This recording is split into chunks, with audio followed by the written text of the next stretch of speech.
It's probably the gravest concern of the world economy. The U.S. was doing much better than that, although with modest growth, but significantly more substantial than what we're seeing now in Europe. But then now, with this debt ceiling, the debt ceiling is very complicated for several reasons. What could we expect if the debt ceiling is hit and the U.S. Next day it defaults on its obligations because it cannot pay?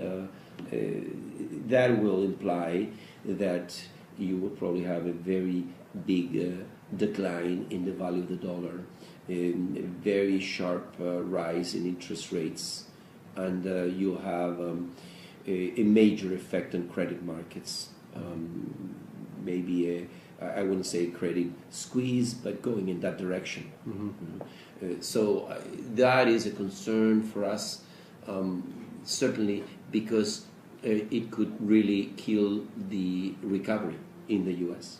And what does that affect on your country? Well, it will affect the whole world, and we are a very integrated and open economy. Will probably have an effect in the prices of commodities. If you have a halt in growth in the U.S. The U.S. is still about 20% of the world economy, slightly more than that if you count it at market exchange rates.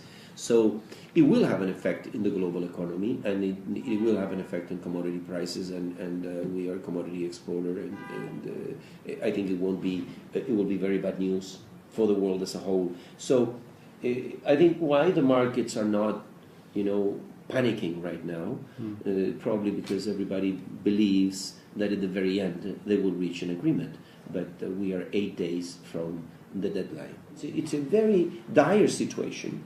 If that is reached over a prolonged period of time, if it's a matter of a few days, it won't have a big effect. But I think passing the threshold will have a signaling effect that will be,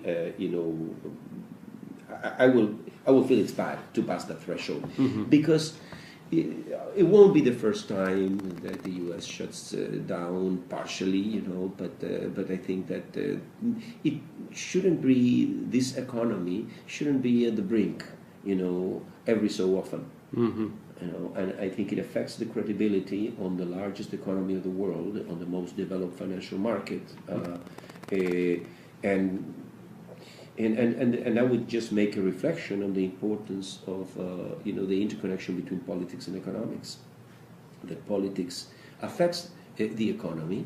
You can have an economy that is in a recovery phase, and then you have a political disagreement, and then you can have the recovery killed because of that.